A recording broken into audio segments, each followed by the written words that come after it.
Welcome back to another edition of Tea and Toys. Now, taking some inspiration from, was it Artist Stan or Stan Artist?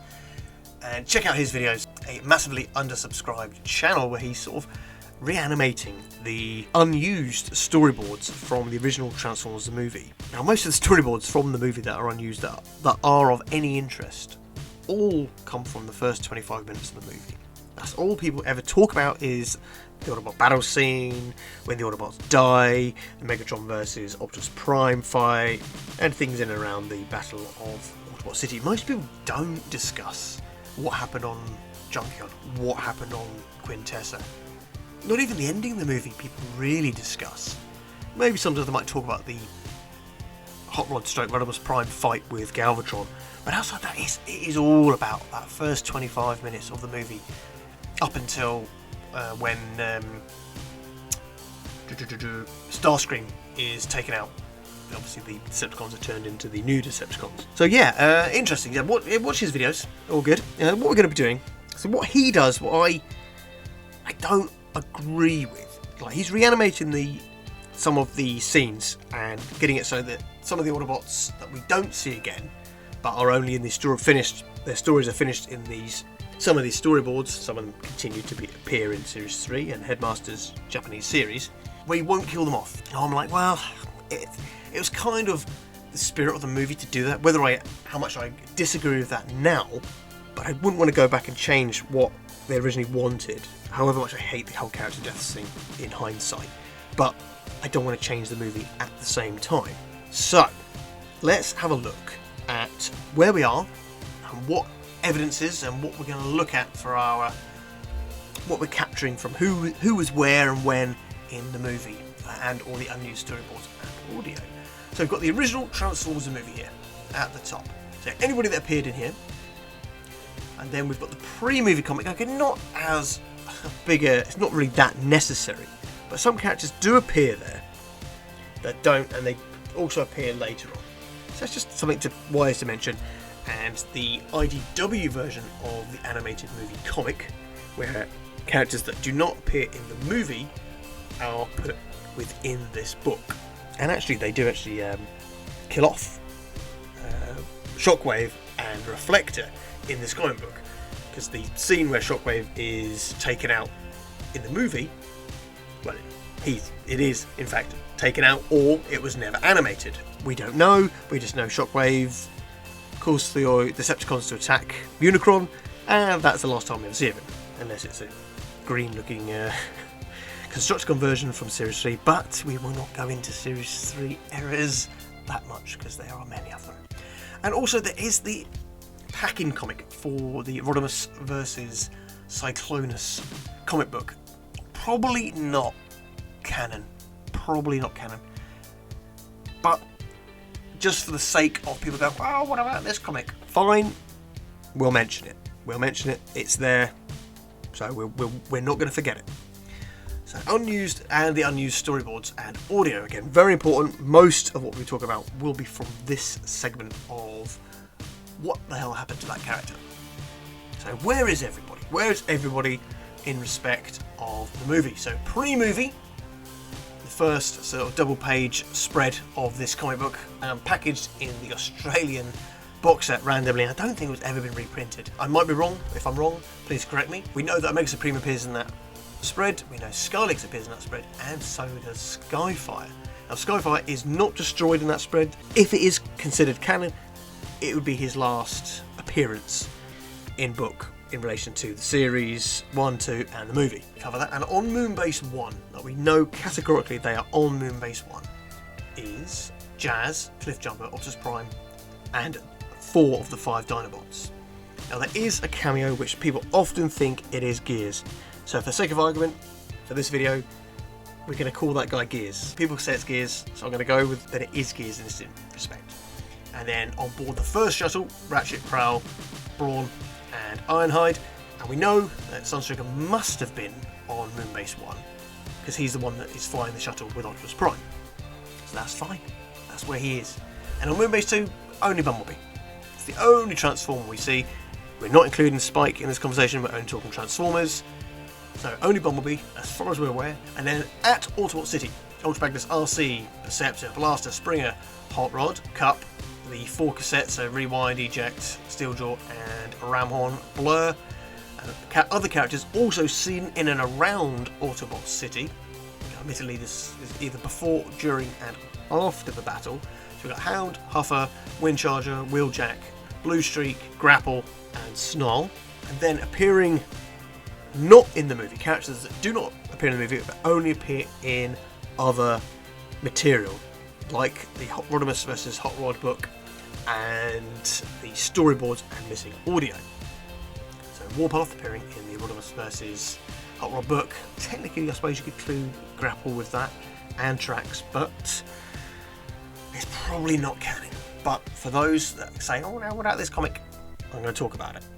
And we know that from the unused storyboards, Smokescreen, Sideswipe, Mirage, Trailbreaker, Trax, Red Alert, and Inferno, but only as missing audio, no missing storyboards. From what I know and what I've seen, have we seen an animated or drawn up version of Inferno. And then other Transformers, obviously Wheelie is on Quintessa, Wreck-Gar is on Junkion, and in the animated comic book from IDW, we've got the Aerobots, Protectobots, and Omega Supreme appearing at the Battle for the Ark. Now, taken from where everybody is, we know who's left behind. As far as we're aware, for the sake of the video, Gears, Jazz, and Cliffjumper are still at Moonbase 1, with Ratchet, Prowl, Brawn, and Ironhide leaving in the first shuttle, and with Optimus Prime and his crew in the Dinobots leaving in the second shuttle. And again, Bumblebee left all on his lonesome on Moonbase 2. Who's at Autobot City? So, well, we've got Ultra Magnus, Springer, Blur, RC, Hot Rod. Well, technically these two are outside, but for the sake of argument, they're at Autobot City. Deceptor, Blaster, and the 4 cassette guys. And then, again, in and outside, and during the battle, Hound, Huffer, Windcharger, Wheeljack, Blue Streak, Grapple, and Snarl. And as we just discussed, yep, these guys at the Ark. And then in the storyboards, we've got Smokescreen, Trax, Sideswipe, Mirage, Trailbreaker, and Red Alert. And then missing audio only at the city. So this is why I've got Gears here, just for the sake of argument. In this diagram, Gears and Inferno are meant to be at Autobot City. And then the one character that appears here and nowhere else in Rodimus vs. Cyclonus comic book is Warpath. He's shown battling, actually funny enough, he's battling Lugner. Decepticon that was created years later is at the Battle of Autobot City in that comic book. But for the sake of argument, it probably isn't canon. Again, those people that want to mention that there was that comic, I am covering it. Series 3, or Transformers 2010, which I actually think that the episodes after the 5 Faces of Darkness should be in the year 2010 to make more sense of some of the dialogue that's used when they find Optimus Prime in Dark Awakening. But, so Transformers Series 3 and Transformers 2010, which is the Japanese name for Series 3. Who do we see after the movie? Who is confirmed alive after the movie? Optimus Prime. As we, well, okay, after the movie, okay, he dies in the movie, but he gets reanimated, blah, blah, blah. So Optimus Prime, Jazz, Cliffjumper. Now, the unfortunate thing with Jazz and Cliffjumper is that in the real world, Scatman Crothers passed away, so Jazz can't even be used properly in Series 3. Whether they had intention to do that, we don't know. It's just a shame that the voice actor died, and Jazz is one of the characters that out and out lived.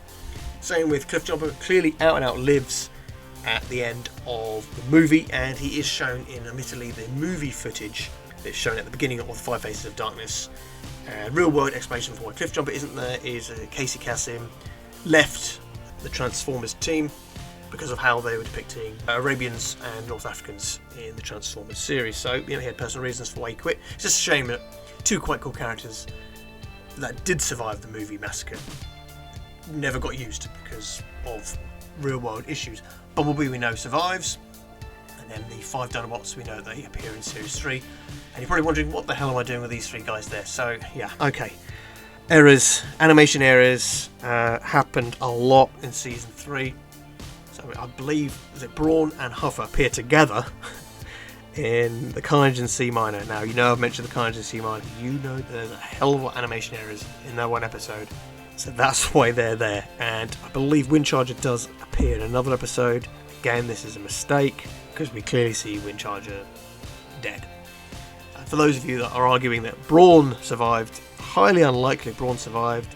His exit wound is huge. He's spewing out energon smoke everywhere in the shuttle. And the next time we see him, he's been flipped over on his back, probably by one of the Decepticons to check to see if he's alive or dead. And he's not moving. And to think that any of the Decepticons probably wouldn't have finished off any movements or checked if anybody was playing possum. It was highly unlikely Brawn survived. And we know that Huffer is dead because it's confirmed in the episode Dark Awakening. To be fair, they probably got Brawn and Huffer mixed up in that dialogue anyway, but by the way, Huffer's confirmed dead. And the characters that appeared in Series 2, but also appeared in Series 3 after the movie. So Beachcomber, Sea Spray, Powerglide, Cosmos, Warpath, Blaster, Perceptor, Aerobots, Protectobots, and Omega Supreme. And all the characters that appeared in the movie also appeared after the movie. So yeah, Hot Rod, Rodimus, technically both the characters do. Ultramagus, Cup, Springer, Blur, RC, the 4 cassette guys, Wheelie, and Wreck-Gar. Now let's look at the Japanese series. So the series that followed 2010 in Japan, so Series 3 to us in the Western world. So which characters made it across? So we had Optus Prime, he appears. Jazz also appears in the Headmasters. Goldbug, obviously we know Bumblebee turns into Goldbug, so that is the depiction of Bumblebee here. Prowl. Hound, Sideswipe, Sunstreak. Admittedly this is a cameo, but it is clearly him. All 5 Dinobots. You're probably wondering why on earth have I got these guys here. So the lightning bolts to affect the flashbacks. So Wheeljack is flashback only, Mirage is flashback only, and yes, animation error. Ironhide, it's clearly him in one of the first episodes, Headmaster series. So yeah, unfortunately, he appears. Then confirmed alive in the Japanese Headmasters. Smokescreen. Smokescreen survives. Trax survives. Inferno survives. Blaster, Perceptor, Aerobots, Protectobots, and only in a flashback is Red Alert. And then Series 3 characters that appeared, the movie characters that appeared in Headmasters. Again, Hot Rod, Rodimus Prime, Ultramagus, Cup, Springer, Blur, RC, Cassette Guys, Wheelie, and Wreck-Gar. And you're probably wondering, you skipped over Prowl. Well, oh no. There is a very convoluted explanation to how Prowl could be there. It's a brain twister, and he is the one sort of big blip in this whole sort of video that he appears in the Headmasters. He talks, he's prominent on screen, only in one of the first 3 episodes, but he's there. He doesn't die in those first 3 episodes either. So yeah, Prowl is the enigma that happens in the Headmasters. Yeah, the explanation is, I don't like it, but you can get around it, but they haven't done it yet. But yeah, so Prowl, yeah, he's alive. So how he survived, how he got rebuilt, unless you want to go down the Japanese continuity comic books quagmire. Not for the faint-hearted, but there he is. He's there. So that leaves us the following characters that can be, in my humble opinion, confirmed dead after Transformers the movie, Series 3, and the Japanese Headmasters. So yeah, Gears, we can take our Gears, he never appears again. Blue Streak, Mirage, Trailbreaker, actually confirmed dead in the storyboards. Sorry, Skyfight, you're a goner too. Skids, well, we never knew your Skids, so you can go. Red Alert doesn't actually get taken out in the storyboards. Grapple and Hoist. Hoist is never even mentioned anywhere. So yeah, these are the characters that you can confirm dead from Transformers the movie. What do you think? That's my analysis, my breakdown, using some of the comic books, storyboards that we've got to hand. You don't have to accept Japanese continuity. I happen to like it. I happen to like both, so to respect both continuities, this is why I've included both in this video. Don't forget to love, like, subscribe, and see you guys and girls in the next one.